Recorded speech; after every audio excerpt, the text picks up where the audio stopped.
What's going on, guys, and welcome to episode 298 of #AskGSM here today for Wednesday, August 14th, 2019. I am Graham GSM Matthews. Hope you guys are doing well. A mere 2 weeks out from the historic, monumental 300th episode of #AskGSM. As of right now, I still don't know what I'm doing for that show. Ideally, I would love to go live, the same way we did for episode 200 2 years ago. The issue with that is that sometimes I don't know what I'm doing on a certain day until literally a day or two before. So I don't want to say now, oh, we're going live on that Wednesday, and then something comes up at the last minute. So it's hard to plan, but as of right now, I would like to go live on that Wednesday, probably around maybe 11, noon, likely, just because the streams, like the last one, went like 3 or 4 hours when I did one for the 200th episode a few years ago. So, tentatively, let's plan on noon that Wednesday, which would be the 28th of August, noon Eastern time, for episode 300 of #AskGSM. Obviously, send in the questions ahead of time, but I can answer them live on YouTube, and then answer any questions you guys have during the show in the chat if you're around, and you can watch, listen, whatever. I don't know if I'll do audio or video camera. I have no idea right now. I have to figure out how to go live again, because I did it 2 years ago, but I think I deleted the software that I used to do it on my computer. So anyway, we'll figure it out as we get there, but that's coming up in 2 weeks. This past weekend, we had a pretty busy wrestling-filled weekend with TakeOver, SummerSlam, Raw, SmackDown on Monday and Tuesday, respectively, and a lot more still to come. We have All Out on the 31st in a couple weeks, and then we have the NXT UK TakeOver that same day as well. I think earlier on in the afternoon. And then we also had the Ring of Honor Summer Supercard show this past Friday too. So again, a lot to get to, a lot to talk about here in today's show. If you want to send in a question to the show, you can do so by tweeting me on the Twitter machine at WrestleRant with the hashtag AskGSM. Find me on Facebook at facebook.com/gram.gsm.matthews. Leave your question on the post I usually put up on Tuesday nights, if not on the wall itself. And last but certainly not least, drop your question down below in the comment section of this very video. I'll include it in next week's edition. So today's first question comes from Elena the Y from YouTube. Their first question was, the news that NXT is planning to become a 2-hour show on FS1 with Vince McMahon himself getting more involved seems to have everybody worried. And yeah, I'm worried too. I'm worried we'll start to see start and stop pushes crop up. I'm worried that the tag team division will receive less focus. And I'm worried Io Shirai will receive the Asuka treatment early on and already lose the mystique she's building up. What do you have, or do you have any worries about NXT? I absolutely do. I am worried about the same things that you are and so much more. I've been saying this for a long time now. I think Vince McMahon having any oversight, having any creative input on this fucking show is the worst thing that could ever happen to NXT. NXT UK is great too. Not as great as NXT proper, but it's still a good show. My biggest fear with both of those brands is that they have eventually Vince McMahon getting involved in some form or fashion. That's what happened with 205 Live, just reverse. I'm sure Vince obviously still signs off on things involved with 205 Live, but reportedly Triple H took the creative reins of the show about a year and a half ago, early 2018, and the show's been a lot better since then. Vince was heavily involved at first, and the show sucked. It was good at times, but you could definitely tell it had the Vince McMahon influence. And you would think that the further we go along, that these shows, Raw, SmackDown, NXT, whatever, would have less Vince McMahon influence, especially as Triple H likely starts to take over more, and he starts to get more and more involved with the creative process on Raw and SmackDown. No, it's the opposite. Now we're starting to see Vince not only get more involved in Raw and SmackDown, but, fuck the executive director shit. He's still the head honcho on both shows. He still signs off, and the buck still stops there with Vincent Kennedy McMahon. Not only is he more involved with those shows more than ever before, he's now going to be starting to be involved in NXT as well. And that is very scary to think about. Also, I know you didn't mention this here, but quite honestly, I'm not a big fan of NXT going 2 hours. Now, the show is great, but I feel like it's great for a reason. Now, would I like to see 205 Live, which is already live? Would I like to see NXT go live every Wednesday from Full Sail? Absolutely. I don't know the money behind that, if that's even practical. Do I want to see NXT go live with like a fucking what do they tour stadiums the same way AEW will be starting in October? Absolutely not. Abso-fucking-lutely not. I think I'm not saying that an NXT show or a takeover can't succeed without the main roster there. They sold out the Bridgeport Arena for TakeOver 25. I was there, and that didn't have like a main roster pay-per-view coming up the next night. That did very, very well, and it was a great show too. So it's a different story now than it was maybe 4 or 5 years ago. But at the same time, though, to think that they could sell out like a 10,000 person arena every week for NXT on a Wednesday is asking a lot, especially since the star power isn't always there. Now, if it's a 2-hour show, I assume that like the champion and Adam Cole would appear in every episode as opposed to every, 2 or 3 weeks. I honestly really like the formula they have right now. I think going to 2 hours would really hinder the quality of NXT. Now, again, I'll believe it when I see it. We can't really criticize it too much. These are really only early worries. But I am worried that they will lose the appeal of NXT if they push it to 2 hours. Not everything has to be 2 or 3 hours. SmackDown is 2 hours, but that's obviously a 2-hour show because they have a big enough roster. NXT does not have the roster to go 2 hours. And anyone saying, oh, they're stacked with star power, how could they not go 2 hours? Well, in that mindset, that means you're going to have these people appear in NXT every single week. Very likely. And I think that quickly leads to overexposure and not as good storylines. If it's worked for so long at the 1-hour format, if it ain't broke, why fix it? I don't understand that mentality with moving it to 2 hours. I've been saying this for literally 4 or 5 years now. The show's always been great. People were saying, again, in 2015, why not go, not live, but like, I think live would be cool to avoid spoilers, but why not go to 2 hours? Because honestly, if you watch the fucking show, a lot of NXT is squash matches. It's developmental at the end of the day. Is it a third brand? Absolutely. Can they tour? For sure. Is it profitable? Probably. But a lot of what you see on NXT TV is enhancement matches. There's showcases for certain superstars. There's squash matches. You can't do 2 hours of fucking squash matches. Will they bring in AJ Styles and do Johnny Gargano and AJ Styles on night 1? Honestly, I wouldn't doubt it if they went live on FS1. And I don't think they're going live in October. I think that'd be dumb. To counter-program AEW, even though this has probably been in the works longer, I don't think is a smart idea. Especially if it's on TV, because if the ratings bomb, because people are watching AEW over NXT, then it's going to be a bad look for NXT. Why even do that? Why bother doing that? I don't think that's smart. At the earliest, I could see them doing this in like January, because it's already mid-August. I doubt they move to Wednesdays with like a week or two notice. The Fox move has been in the works now for literally over a year, since June or May of 2018. That's how long we've known about SmackDown moving to Fridays on Fox in October. NXT moving like that overnight, I don't think is a smart idea.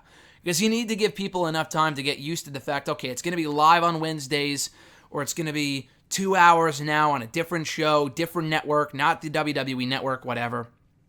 But anyway, long and short of it, I don't think it's a good idea to go 2 hours, and I especially don't think having Vince McMahon involved in any capacity with NXT is a good idea.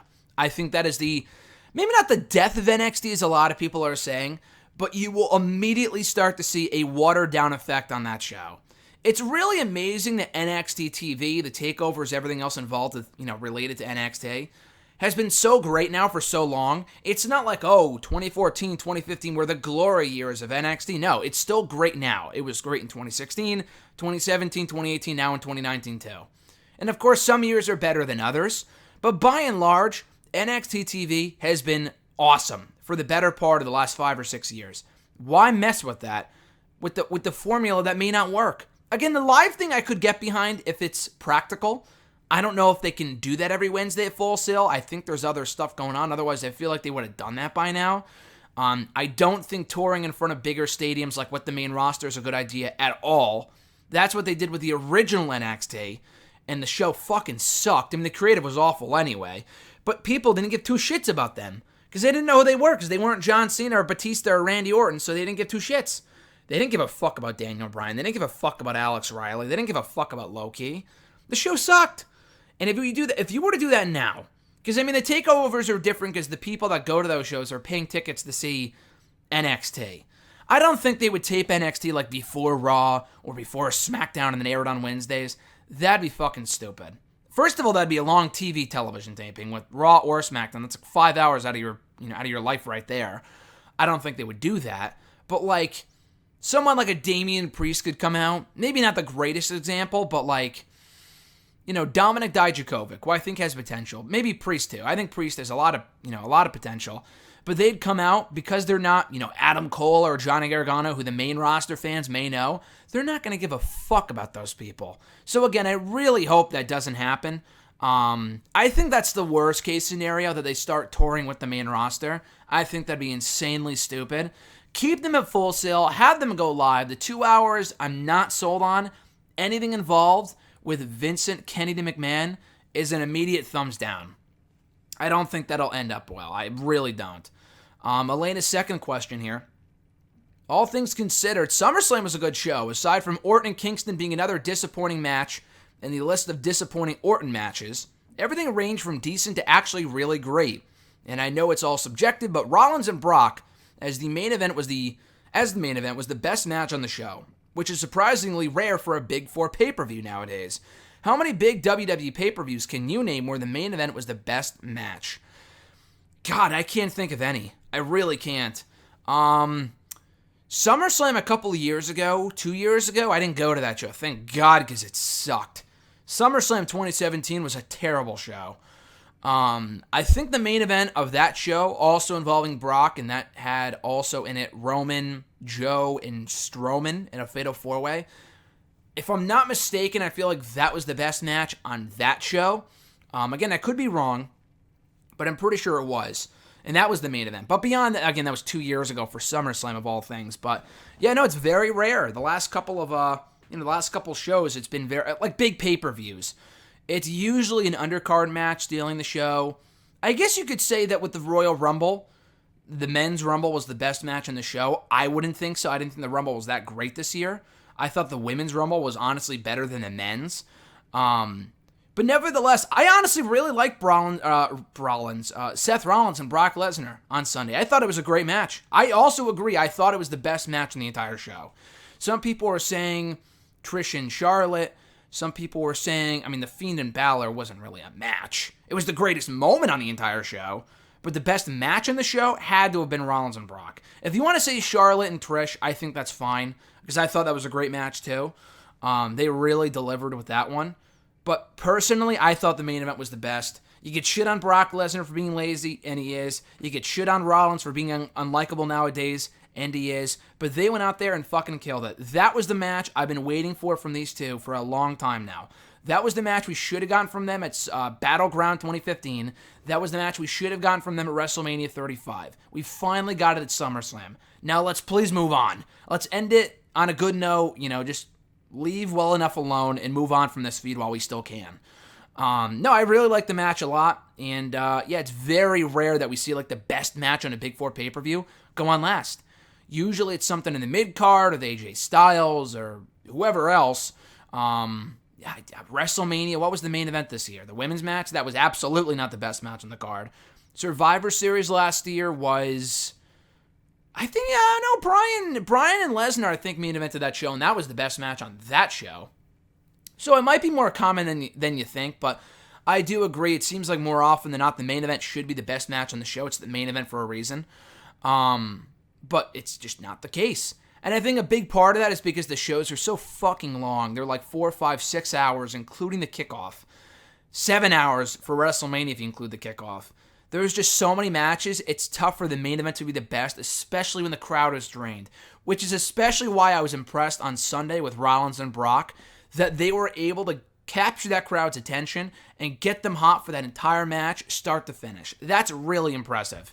So I agree. I thought it was the best match in the entire show. Hopefully we could see more main events steal the show the same way that one did.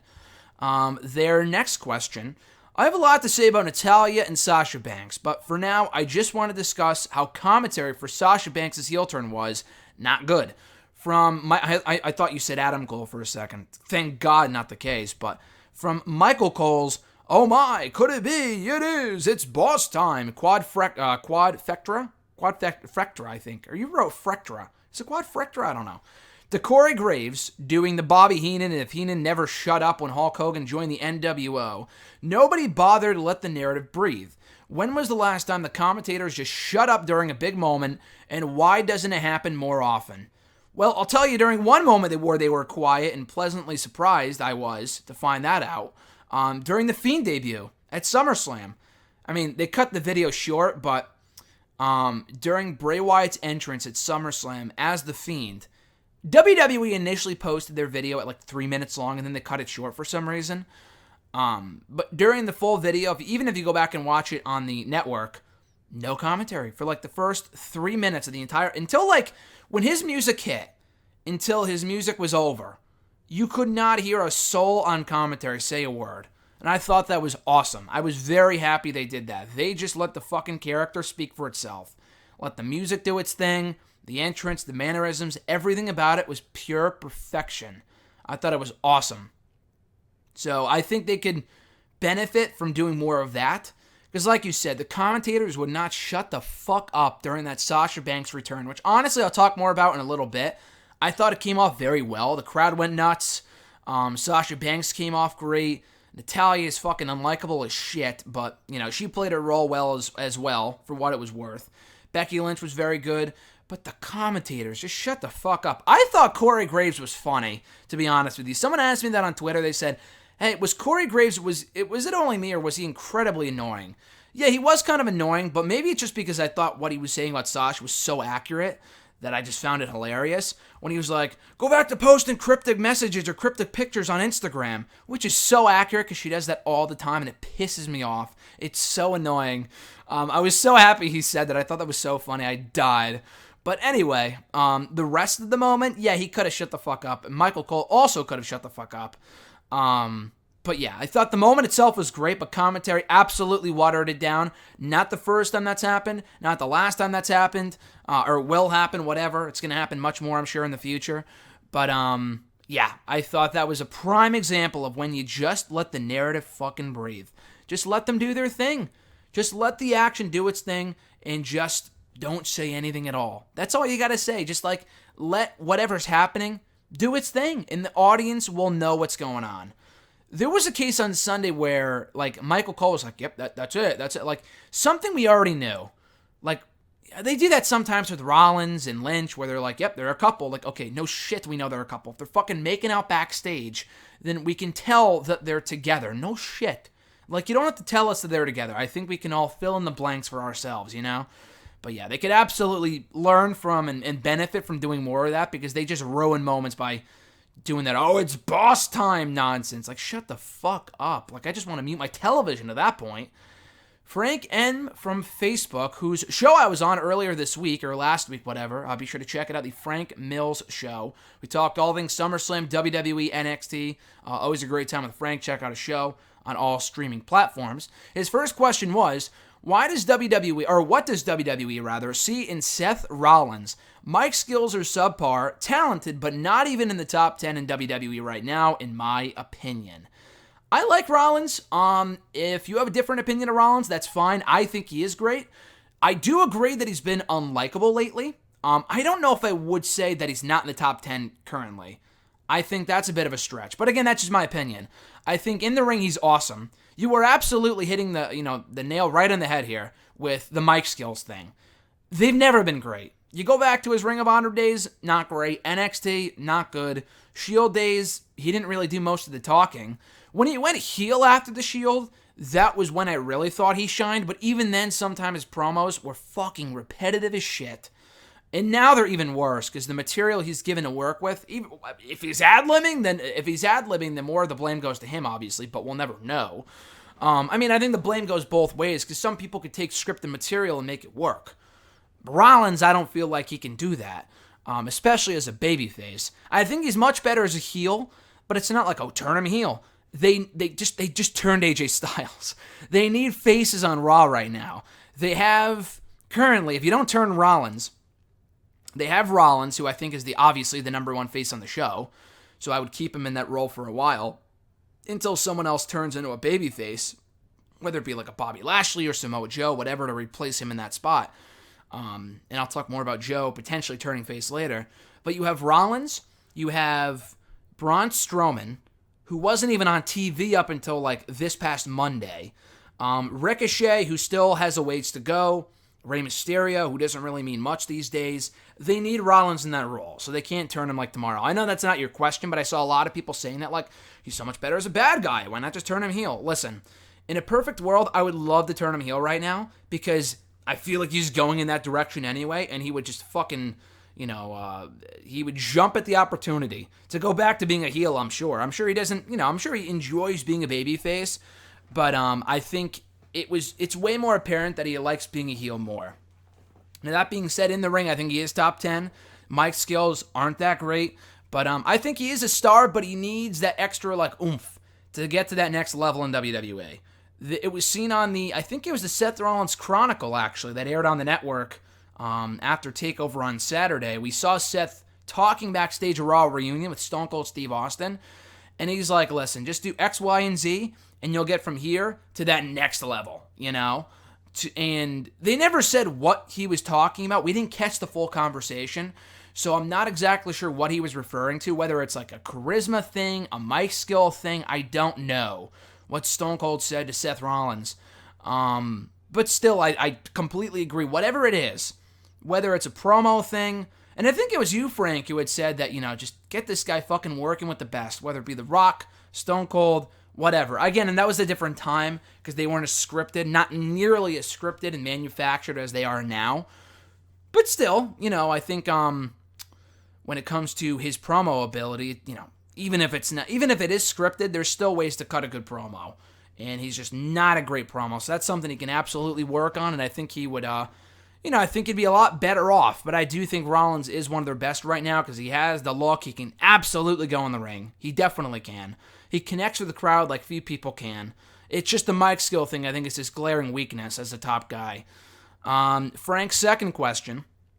Sasha Banks versus Becky Lynch. Is it time for the man to lose and for Sasha Banks to get a push? All right, so this is I think I've talked about this before here on the show. This is my problem with Sasha Banks. Now, I think it's great they're doing Becky and Sasha. I do. But it goes back to what I was saying a couple months ago. And people poo-pooed all over what I was saying. Because they didn't want to hear it, because they like Sasha Banks. Boo-hoo. But honestly, I think it sends the wrong message to push this woman right out of the gate after sitting at home doing fucking nothing but taking Instagram photo shoots, and then just coming back and getting a title shot after she whined and cried and just went home. Now, maybe it wasn't as extreme as like the dirt sheets made it out to be with Sasha, but let's face it. If she was gone for a month, that would have been perfectly fine. She's been gone for 4 months. 4 months! That's all her choice. I doubt she wanted to come back 2 months ago, and WWE was like, oh no, we'll wait until after SummerSlam. Bullshit! If they had the chance to bring her back sooner, they absolutely would have done it 2 or 3 months ago. 100%. The only reason she's back now is because she wants to be back now. Probably because they promised her a push. And honestly, I just think that's bullshit. Because, honestly, if Sasha Banks can go home for 3 or 4 months and just get a push as soon as she gets back, and it's not like she went on vacation. I mean, maybe she did. Who takes a fucking 4-month vacation? She was sitting at home because she was frustrated, because she was a baby, and she didn't want to lose the tag team titles at WrestleMania, or whatever the case may be. Even if it wasn't specifically the tag titles, which meant jack shit anyway, you get over it and you move on. You show up for fucking work. I just think it's so stupid to sit at home, this whole thing. You signed a contract, you have to honor it. It doesn't matter when it's up. I said this about Luke Harper too, and people aren't going to want to hear this. They're not going to like to hear this because they're in the right. They should just go home. They're not being utilized. Do I think they should be utilized better? 100%. No shit. Luke Harper should be a much bigger star right now than he currently is. But you have to show up for work and do your fucking job. And when you don't, because you signed a contract. That's what you can't just like leave a job like WWE. You signed a contract. You could sit at home, but this company is absolutely within their legal right to sit you at home and keep you at home until you show back up at work. Until, like, what I'm trying to say is that they are absolutely within their legal right to not release you if they don't want to. You signed a contract. If you want to be there, if you don't want to be there, rather, they can keep you there. You signed a contract. So if they want to let you go, great. If they don't want to let you go, like Luke Harper, is it shitty they're keeping him under contract? Sure. I mean, I think it's a little petty to keep him there if they have no plans for him. But at the same time, the guy signed a fucking contract. What do people expect? Like, that's the real world. You're there until you say you're going to be there. You had to know this was going to happen. You had to know there was at least a chance of this happening when you signed your contract a couple years ago. Good, bad, or indifferent, no matter how you used, you got to show up for work and, do the rest of your contract. That's what Dean Ambrose did, and he went out in a great way. They gave him the whole fucking 9 yards in terms of treatment. I don't know if they would do the same thing for Luke Harper or Sasha Banks, but still, he did what he was supposed to do. He wasn't even at WrestleMania. He missed out on the WrestleMania payday. But you know what? He was a trooper. He did it, and now he's much better off. Luke Harper might be gone by the fall if he just decided to show up for work. And maybe there's something else going on there that we don't know about, but the fact that he went on his Twitter and he was like, "Oh, I want my release." Dumb idea, dude. I know they gave his release. They gave Ty Dillinger his release a couple months ago.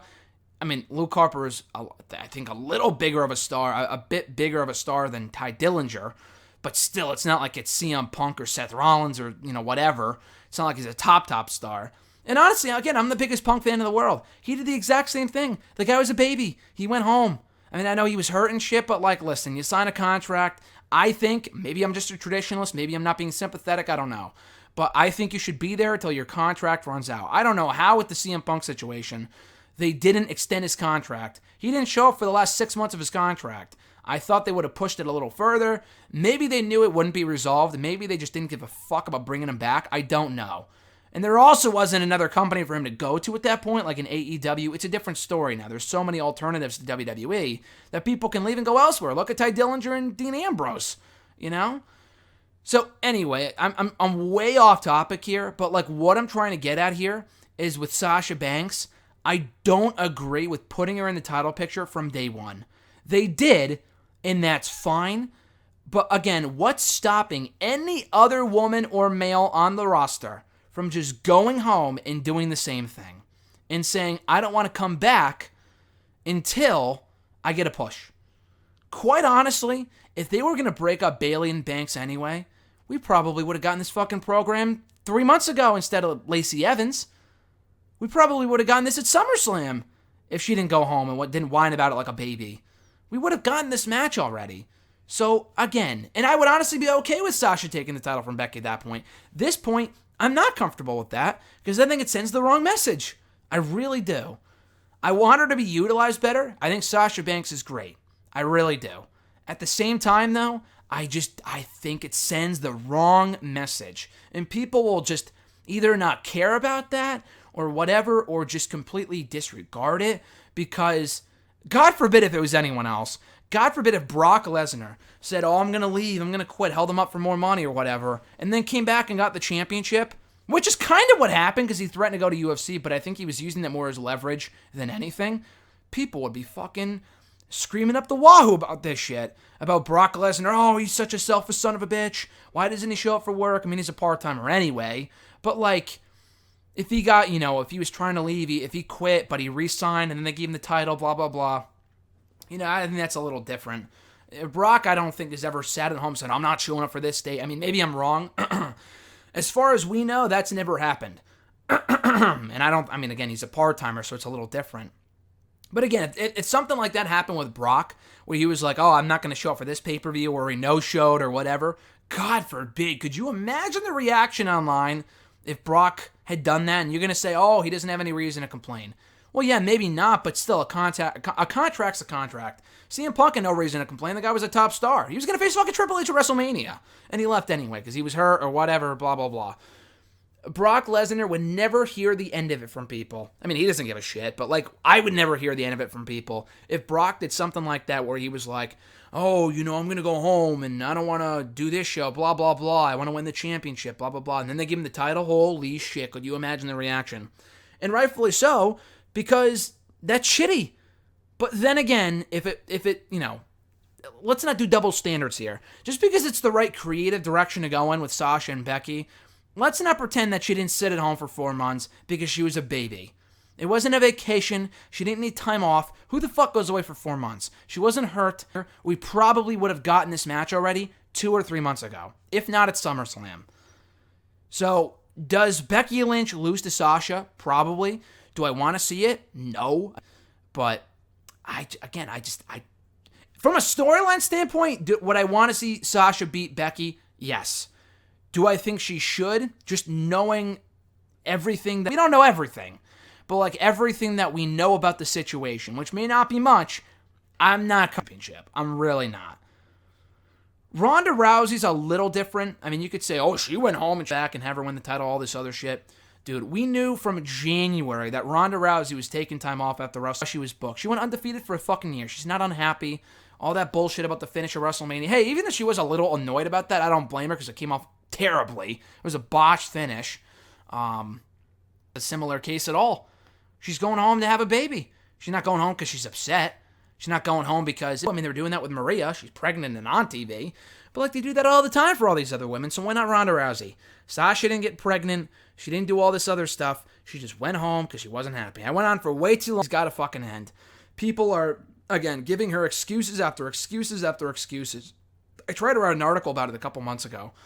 But I had to edit it because it wasn't like, because we didn't have all the facts about her leaving. Give me a fucking break. Give me a break. She went home because she's a baby. She's a baby.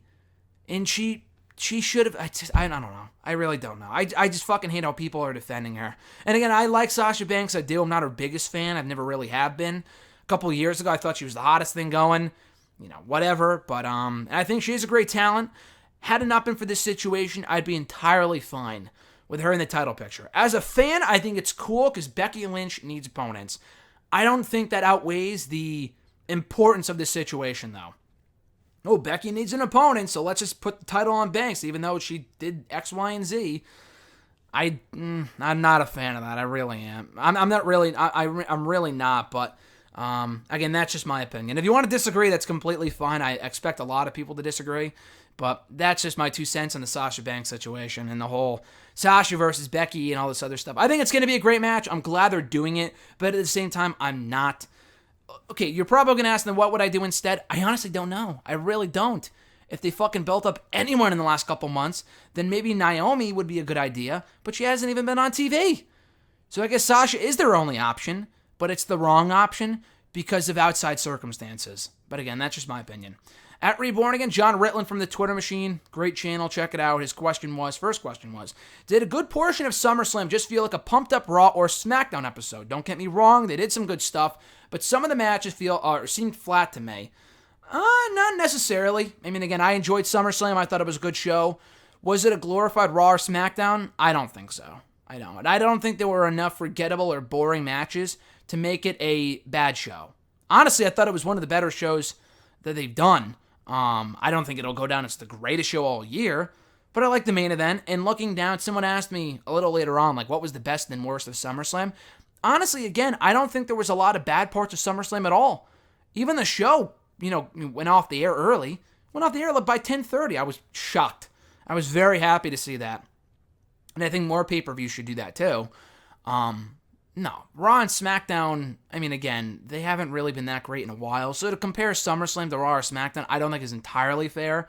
I thought SummerSlam was a good show, had enough memorable matches and title changes. Or there was only one title change, I think. But you know what I'm saying? I think it was a much better show than I think some people are giving it credit for just because they're not, fascinated with the product right now. I don't think it was a bad show at all. If you're calling that a terrible show, one of the worst SummerSlams of all time, get the fuck over yourself. Listen, SummerSlam 2 years ago sucked. Was way worse. I've seen much worse SummerSlam, so let's not even go that route. John's second question here, have you seen the updated AEW roster? And if so, what are your thoughts? Personally, I like the roster, but I've seen a few signed to them where I think, that guy, really? Yeah, we kind of went over this a couple weeks ago. I've seen some people that they've signed. I think since the last time I answered this question from you, John, I think they've signed Marco Stunt, who I mentioned here on the show a couple weeks ago. Great for the guy to live out his dream. I just think that's a fucking waste of a signing. What the hell is that guy going to do? That's like if they signed me to be a wrestler. That'd be a joke. Be a joke. The guy maybe is like a manager for Luchasaurus and Jungle Boy, but even then I don't think he's necessary. I think they're over on their own. They don't need him. What the hell is this guy going to do? He got chucked from the, I think the Battle Royal, I want to say.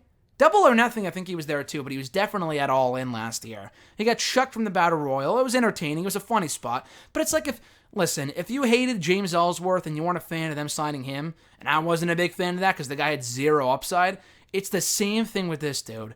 Zero upside. None. So I'm not really sure what they're going to do with that guy. Orange Cassidy, I mean, cool, I guess. I've heard he's a great comedy guy. I enjoyed what I saw from him at Double or Nothing, but I don't know. I don't really think he has much. I mean, not everyone has to be a world champion, so I'm honestly okay with the Orange Cassidy signing. The Marco Stunt thing I thought was just really stupid. I don't think they've added a lot of new people to their ranks since the last time we talked about this, about a couple weeks ago, a month ago, whatever. They have a pretty good roster. They do need more star power. But, outside of the elite guys, they can't just focus on the fucking elite guys all the time. They need more than just that, like a Jon Moxley or whatever, Chris Jericho. But what they have so far, I think, is very good. His next question, here we go again. Do you think Sasha Banks' return was done at the right time, or was it a little too late? Also, did you miss her being on WWE TV? Okay, so I'll keep this short because I just went on this massive tangent on Sasha earlier. Was it done at the right time? I mean, honestly, it should have happened months ago. We should have had Sasha and Becky again, in June. The Lacey Evans feud lasted way too long for a feud that really wasn't that good towards the end. The Natalya feud was a waste of time. The match was good. It was all right. I thought it was a good match. The feud sucked. So really, it should have been Becky and Sasha at SummerSlam, if not at the July pay-per-view, Extreme Rules or Stomping Grounds, whatever. I had no desire to see, Becky Lynch in that intergender tag team main event at Extreme Rules, or at the SummerSlam match with Natalya. I think Banks could have been back a couple months ago and it would have worked then. Did I miss her being... at this point, it's probably the right time because now that she's done with Natalya, who was from Canada, so it made sense and it was a good match, blah, blah, blah. Now's a good time just because they kind of reset the deck after SummerSlam, and now that she's back, I think it works, whatever. Again, I have my own issues with it, but whatever. Did I miss her being on TV? Not really, to be honest with you. I don't think they need Sasha. I really don't. If they let her go tomorrow, I don't think the division would be that much worse off. I think they have a lot of great talent, a lot of which they're not doing jack shit with. I think Becky, Bayley, and Charlotte alone would be enough to, to keep going. Honestly, it's like Dean Ambrose, Rollins, and Reigns, the three members of the Shield. Would I like to see Ambrose still in WWE as a fan? Sure, but the guy wasn't doing jack shit. It's better if he leaves. And without Ambrose, has the company been, oh my God, it's so much worse off? Not really. Honestly, they haven't missed a beat. Who cares?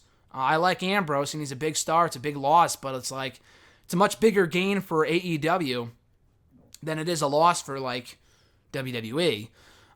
It's not like they lost John Cena or Randy Orton. Then would be a time to be like, holy shit, this is big. Ambrose has been a bit player for a while now, so it doesn't really matter. Sasha Banks, again, same thing. The girl's great, but, what has she really done in the last couple of years? Nothing. Bayley, same thing. So, again, if the roles were reversed, if Bayley left, would they really even miss a beat? Probably not, but again, I think if they lost both of them, that's a big loss. Just one of them doesn't really matter. So it's not just Sasha. I think, honestly, just Becky and Charlotte are way more valuable than Banks and Bayley are. And I know they're the ones being pushed at the moment, but I don't know. Still, I just think Sasha and Bayley are expendable compared to Becky and Charlotte and even Ember, and they have a lot of other women to fill in that spot if Sasha was to leave. So anyway, did I miss her being on TV? Not really, to be honest with you. But I'm glad she's back just doing her thing, and as the heel, that's cool, but again, I have my issues with her being back and just immediately being put in the title picture. I'd rather see her do something else first, but they need opponents for Becky, so I guess just completely disregard the fact that she sat at home for 4 months. Whatever, we'll turn a blind eye to it because it's Sasha Banks. Who would be your 4 favorite and least favorite King of the Ring winners? For favorite and least favorite, good question. Favorite, I mean, number 1 would have to be William Regal. If it wasn't for William Regal becoming King of the Ring back in 2008, even though he didn't really do much with the role because he, got suspended like a month later. If it wasn't for him becoming King of the Ring, I honestly don't know if I'd be a wrestling fan right now. I only tuned into that show because it was the fallout from the show the week before with William Regal. He was honestly what hooked me. I don't really remember much from those May, April episodes of Raw from 2008, but I do remember every segment that William Regal was involved in. That's how much of a lasting impression one. I wasn't really around for the other King of the Ring, so I can't really call them my favorite, but I thought Kurt Angle, I thought it was a great boost for him in 2000. Edge didn't really do much with it. Kurt Angle was cool. Triple H, it fit him perfectly, made him the King of Kings. Owen Hart, great as King of the Ring from what I saw, in the early 90s, so probably those 4. Least favorite champ, I was glad Wade Barrett won, but they booked him horribly too. So I'd probably put Barrett up. He was booked after he won, of the whole King Barrett nonsense. He had a fucking plunger as a scepter. It was bad. It was really dumb. They did the whole thing with R-Truth. Really dumb gimmick. That could have been a lot more than what it was. But yeah, Sheamus, Barrett for least favorite. Not really sure who else. I mean, Brock Lesnar went on to become world champion, but it's not like he carried around the King gimmick and stuff like that. Again, Edge didn't really do anything with it. King Booker, I thought it was perfect for him, so I don't know if he'd be least favorite, but yeah, those are my thoughts on the various King of the Ring winners over the years. Ken Shamrock did nothing as King of the Ring, so probably Shamrock is one of my least favorite. Stone Cold, had that amazing moment at King of the Ring, but he didn't really, shoot off into superstardom until 6 months later. So I wouldn't put him in my favorite or my least favorite, just because I thought the moment of him saying, Austin just whipped your ass, was awesome. But, him as a winner after the fact, he didn't really do anything until later on in 96. Anyway, at Jeremy8911 from Twitter, who do you think, speaking of King of the Ring, who do you think will win King of the Ring, and who do you want to win? Who do I think will win? I saw someone say Baron Corbin. I got so fucking scared. Honestly, I'm just going to shoot low and say Baron Corbin, because he hasn't been on TV for the last month now. I guess they kind of need him for something for him to do. They need something for him to do, so I guess he can give him the crown. It would be dumb as hell, but I could absolutely see that be the case. I could see that happening with him winning the crown, calling himself King Corbin. That sounds awful. That sounds like Sheamus and Barrett all over again. But, yeah, so Corbin I think will win, just because I'm shooting low here. Who do I want to win? Really any fresh face. But honestly, my top 2 picks are either McIntyre, who doesn't have to do the whole king and the crown shit, just ditch that altogether like Brock and just go for the championship from there. McIntyre or Andrade, who's kind of riding a wave of momentum right now anyway after the wins over Rey Mysterio. It'd be cool if he won. Sal, at the Wrestle Guy, whose questions we'll get to later, actually said, it'd be cool if they were the king and queen of WWE, him and Charlotte, because they're a couple in real life. I think that'd be great, but, Andrade's with Zelina on TV, so it doesn't really make sense right now. Chad Gable would be cool. He doesn't really make much sense to win. Buddy Murphy would be cool. Apollo Crews, I don't think, they really make sense to wear the crown, but if they were to go all the way, that's awesome. That's really it. I thought there was someone else. Ricochet would be cool. King Ricochet. He's the king anyway, so why not? Yeah, probably McIntyre and Andrade, but any really, again, a fresh face like Ricochet, Gable, even Joe I think would be cool. Cruz, Murphy, any one of those guys I think would be great winners. But so far I'm going with to win McIntyre from Raw or Andrade from SmackDown. Who do I think will win? Unfortunately, Baron Corbin, just because it makes so little sense in terms of, where he is in the card right now and that whole shtick, which that's exactly why I could see them doing it. Jeremy's next question, do you see The Fiend being the one to take the title from Seth or Kofi? Do you believe, or would you be for an alliance between the Demon Finn, and The Fiend in the future? So The Fiend being the one to take the title from Seth or Kofi? Yes, I do. Maybe not right away. I think they should wait a little longer. But I think Bray Wyatt should absolutely be the one to take the title off of either one of those guys. Because if it's not him, then who is it? Roman Reigns? Who cares? Lesnar again? God, no. Braun? Honestly, don't care. I really don't. I was all for that, maybe a year ago, year or two ago. At this point, don't give a shit. So yeah, the Fiend taking the title from either one of those guys. I prefer Seth. I think Wyatt on Raw would be perfect, but if he was on SmackDown, that works too. The Demon Finn and the Fiend thing, no. I don't think there needs to be any sort of a stable. I don't think the Fiend needs to have any allies. I think that's a little much. I think it'd be cool to turn Finn heel, but I think you could do that with him in the OC. You don't really need him and the Fiend together. I think Bray Wyatt, we were all saying, not everyone, but like I saw people saying, oh, Nikki Cross and Eric Young, that's why they split up Sanity to put him with Bray Wyatt. That shit coming out of the Superstar shakeup. It sounded like an intriguing idea at the time. Honestly, again, at this point, bringing back the Wyatt family, like, no. With the Fiend character, he should be on his own. Let him do his own fucking thing. I mean, before Bray Wyatt on his own was boring, but with the Fiend, he's very exciting. I don't think you need anyone else with him in order for him to succeed. So I would keep Demon Finn as far away from the Fiend as possible, unless they're feuding and the Fiend wins. That's the only situation I want to see them interacting. At Iwagu91, I got a ton of questions here. Not too much time left to go. So I probably went a little too long in the Sasha thing, but if I had more time today, the last couple Wednesdays have been crazy, but I would definitely spend more time answering these, but I appreciate you guys sending them in anyway, so I'll try to go a little quicker here with these. At Iwagu91 from Twitter, their question was, first question, based on Michael Cole and Josh Matthews not wanting Low-Key to win NXT Season 2, the eliminated rookies not choosing him as the one to win, and the botched beatdown Low-Key received from the other rookies, were there hints that he was not supposed to win it and that Vince McMahon wanted Alex Riley to? 100%. I don't think there's any doubt in my mind that Alex Riley was the one pegged to win that competition, but because it was all fan voting, Low-Key ended up winning. That was the only reason why Low-Key won that season, was because of fan voting. If it wasn't for fan voting, then he would not have won that season. So the whole angle with him getting beat down, which still makes no sense in retrospect, I thought they were setting up another Nexus or heel stable. I don't know what the hell happened with that, but, it happened. Low-Key was kind of buried from the get-go. He was put with Laycool of all people because they wanted him to fail, even more than Daniel Bryan in the first season, and it didn't work because he was an indie guy. Like, give me a break. But anyway, they definitely did not want him to win. Alex Riley was the one pegged to win. He was on Raw anyway.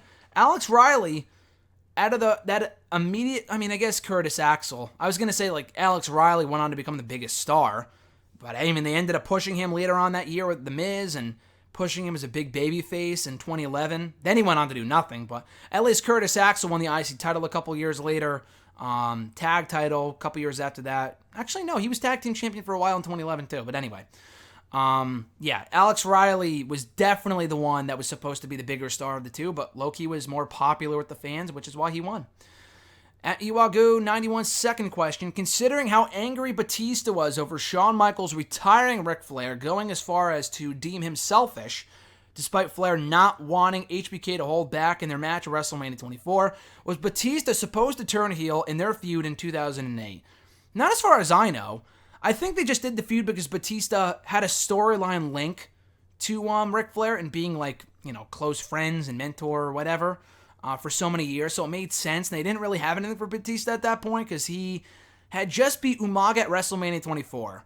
So they didn't really have anything for him before the draft. So honestly, I think the feud was just meant to be filler before Batista was sent to Raw in the draft a couple months later. And I thought the feud was great. They had great promos. The matches were really, really good. So no, I don't think Batista was supposed to go heel. They ended up having him face John Cena at SummerSlam. I don't think there were ever any plans to turn the guy heel, even though he kind of came across like one in that feud. Their next question, Daily DDT criticized the result between Kofi Kingston and Randy Orton this past Sunday for being too similar to AJ Styles and Samoa Joe before. What are your thoughts? Yes, I 100% agree with that. I thought the match was disappointing in and of itself, but even the finish I thought was way, way too fucking lazy. It was exactly what we saw last year with AJ Styles and Samoa Joe. The exact same shit. I thought that was are you kidding me? Even down to Kofi's family being in the crowd, the same way AJ's were, or AJ's family was last year at SummerSlam. I thought that was so lazy. So, I thought it was a terrible finish. I'm glad the feud's continuing, but it was way too similar to what they did last year and just a poor finish for a WWE Championship match. In his last question here, do you think that TakeOver Toronto is Johnny Gargano's last hurrah on NXT? I do? No, actually I don't. It's tough. Just because it sure seemed that way on TakeOver, at the end of TakeOver. But then, like, if he was going to get called up, honestly, I thought he'd get called up on either Raw or SmackDown. I'm glad that he didn't. Honestly, I've never been happier to have not seen Johnny Gargano because I don't want him on the main roster right now. Maybe when SmackDown moves to Fox, and maybe that's what they're waiting for. But right now, I just don't think it's the right time. I could see him sticking around in NXT for, like, one more match. Like, to put someone else over, like a Matt Riddle or whatever, before he leaves.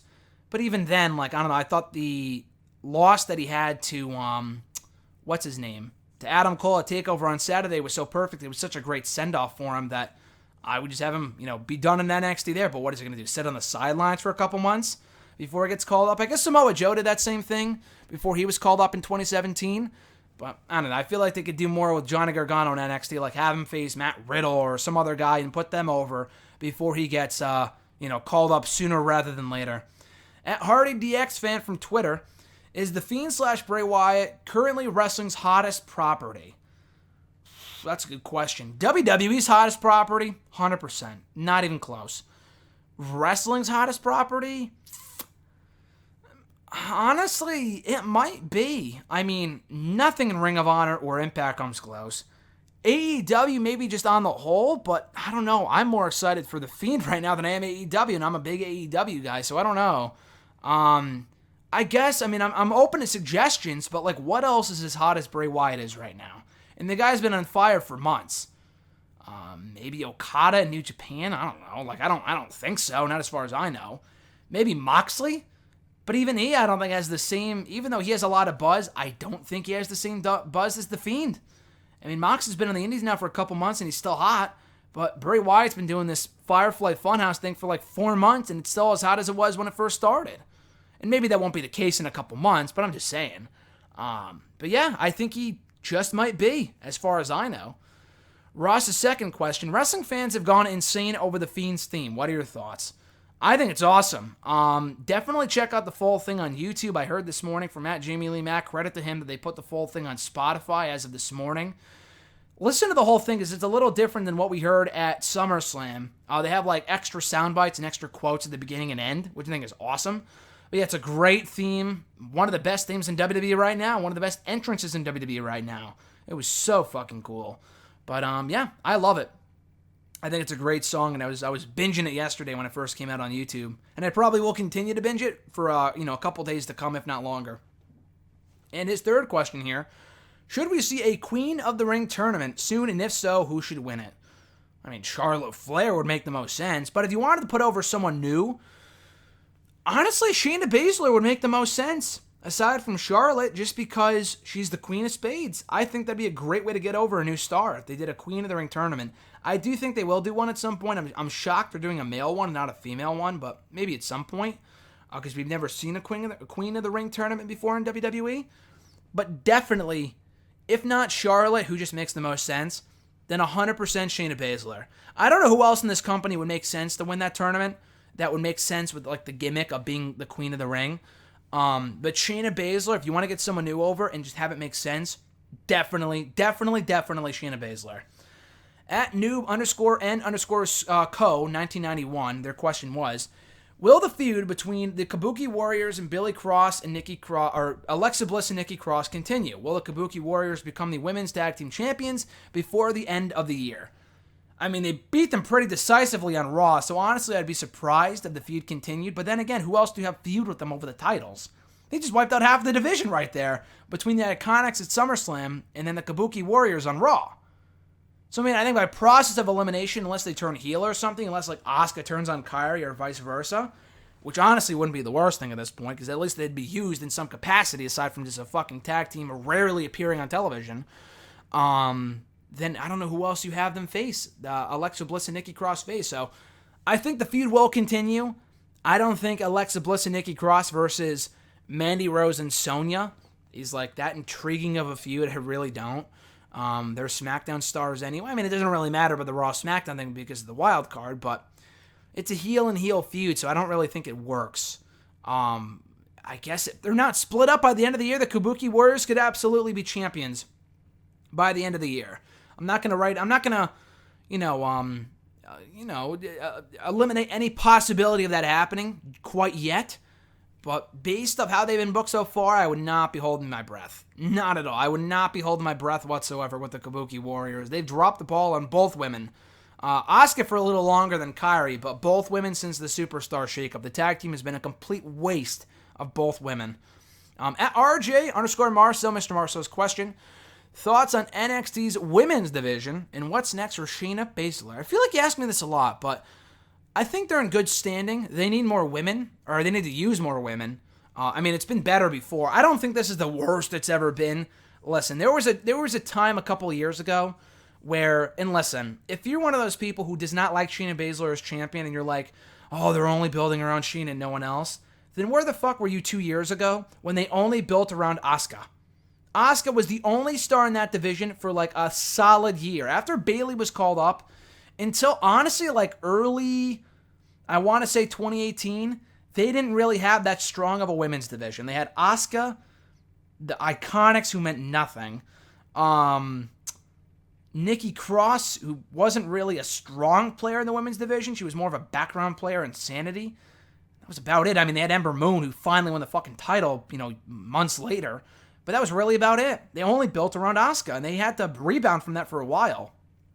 Now at least they have Shayna, they have Io, they have Bianca Belair, they have Io Shirai. I said Io already. They have Shayna, Io, Bianca Belair, Mia Yim, Candice LeRae, and waiting in the wings they have Deonna Purrazzo, they have Chelsea Green, Rachel Evers, who haven't even been on TV yet. I mean, Deonna Purrazzo has been, but not as a regular in a while. Aaliyah and Vanessa Bourne I'm not a big fan of, but they have them. I'm sure there's more women I'm just not thinking of. But yeah, that's a solid core group of women. I think Raw and SmackDown have less important players than that. But, all those women are great. So, yeah, they have, what's her name? Casey Catanzaro. She's really, really good. They can always build around her at some point. She has a lot of potential. Tegan Knox when she comes back. Dakota Kai when she comes back, unless they go to NXT UK. But, I think they definitely have a pretty good women's division right now. Not the greatest it's ever been, but, I think it's not as bad as some people are making it out to be. What's next for Shayna? Honestly, I don't know. I could see them continuing the Mia feud. Probably not. Honestly, at this point, I'd like to see Candice be the one to beat Shayna for the title. And if it's not Candice, I could see it being... I don't even know. What do they, bring up Purrazzo? I'm not sure. I really am not sure. I guess we'll find out, but we'll see. I really don't have a good guess as to what's next for Shayna. I really don't. I could see them building up, again, Candice. She's really the only one that makes sense. But beyond her, I don't know. RJ's second question. Has the build for All Out seemed lackluster? The matches should be good, but I feel like they haven't built the show like they have the first three.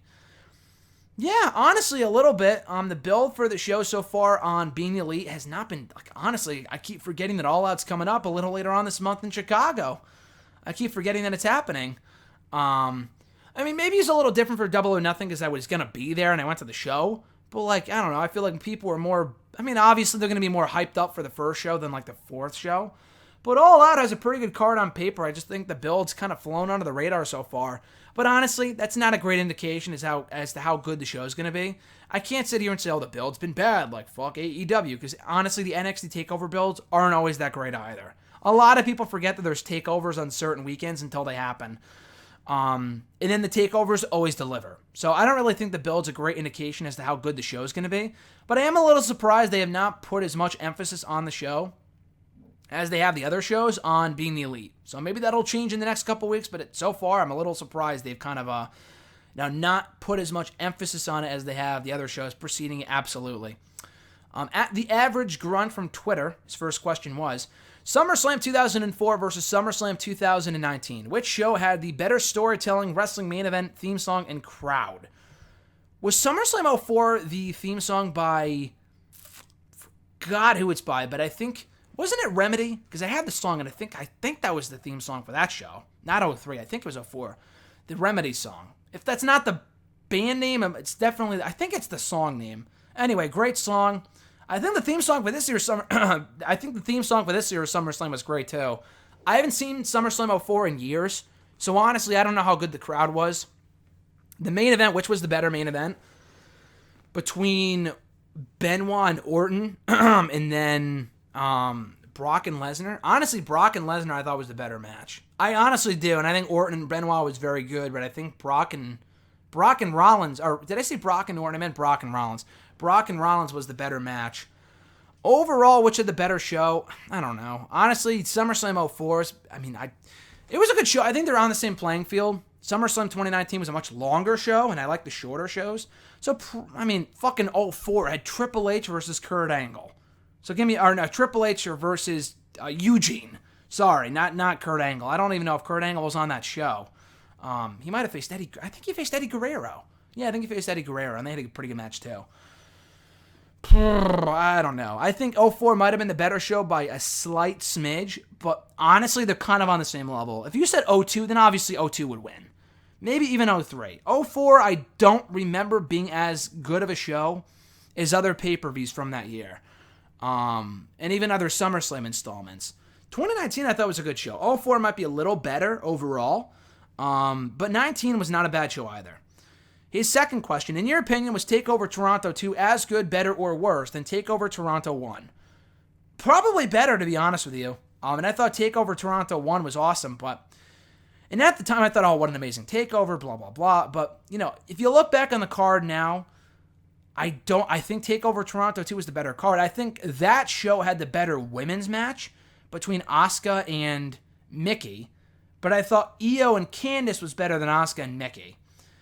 TakeOver Toronto 1 also had that awesome tag title match between DIY and the Revival. That was better than Street Profits and Undisputed Era, even though that match was, that match was great too. What else? That show also had Bobby Roode and Ty Dillinger. Very fun match, but I thought the three-way for the North American title was better, between Dream, Strong, and Dunn. And I thought the main event for this TakeOver was better, between Cole and Gargano than Joe and Nakamura. So overall, it's tough. I'd say Toronto 2 is better, but not by that much. Again, the same thing with the SummerSlams. I think this show is a little better, if only for that main event. Next question from @TheAverageGrunt.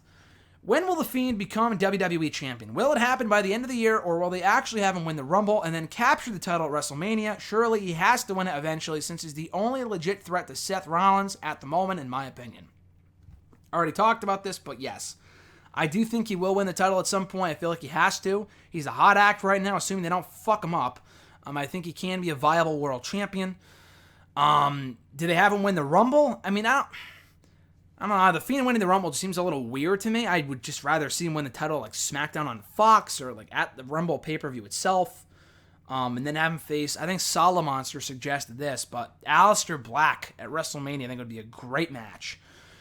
But I do think he will be champion eventually. Again, assuming they don't fuck him up and they keep him on the right track.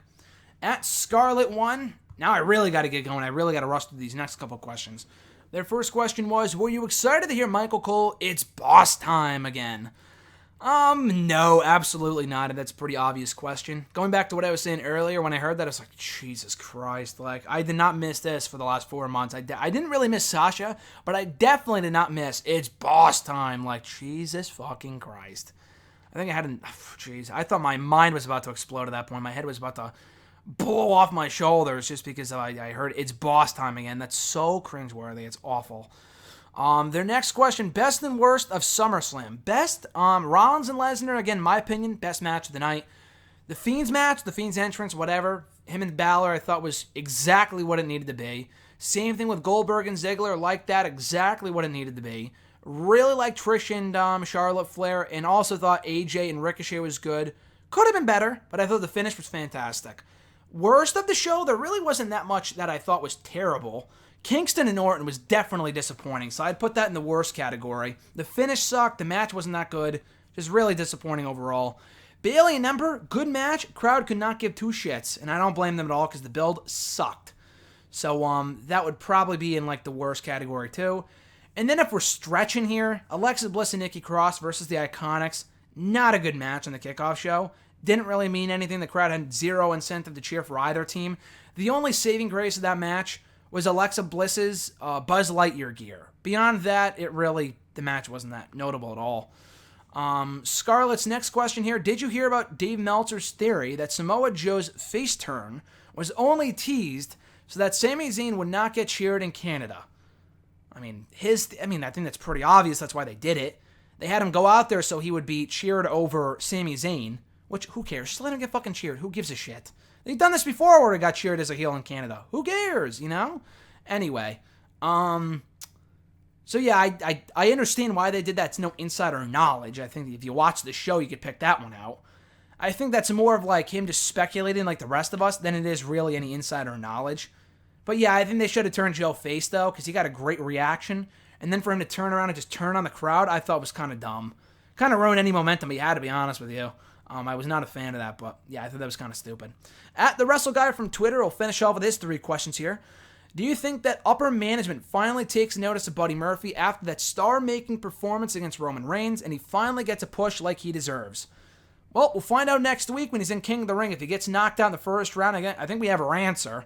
But yeah, they could really use this to build off of and, make him maybe not a world champion, but like a much bigger star than he is currently on SmackDown. The guy is fucking great. He is awesome. So hopefully they can build off of this. Do I expect it? Not really, knowing WWE's track record with stuff like this, but I think they should. And I think he should go far in next week's King of the Ring tournament. The Wrestle Guy's second question. Do you believe since Finn is taking time off, we're eventually going to lead into the Demon versus the Fiend at WrestleMania? Or do you believe the Fiend should be in contention for either the Universal or WWE Championship? Yeah, so, I already answered the second question like twice already on the show, but yeah, I do think he'll go for the world title before then. And will we get the Demon versus Fiend to WrestleMania? Honestly, just blow it off before then. I think when Finn Balor comes back, we should get that match. And I think Wyatt should win. I think the Fiend should go over. None of this 50-50 booking bullshit. So I think we get it before then. Is it a WrestleMania match? I guess. But so is Bray Wyatt and Aleister Black. I would rather see that, to be honest with you. So hopefully they did the Fiend versus the Demon whenever that match, comes to be.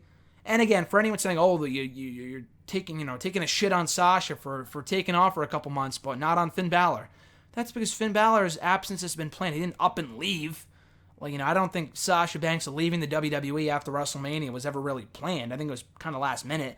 Balor, he was granted time off. He's going to take a vacation. I don't think he'll be gone for 4 months. I really don't. If he is, I'll be wrong. I'll be the first one to admit it. But I think he's just going to be gone for at least a month or two. But no, I would rather see the Fiend versus the Demon before then, because I don't think the Demon should do it right when he gets back, and I don't think you'll wait until WrestleMania to return. Last question of the day, also from Sal at the Wrestle Guy. I may be in the minority here, but I believe Kofi Kingston's reign has run its course. Orton should be the one to take the title off of him, with Orton getting one last lengthy run as champion, with Owens being the one to take it off of him.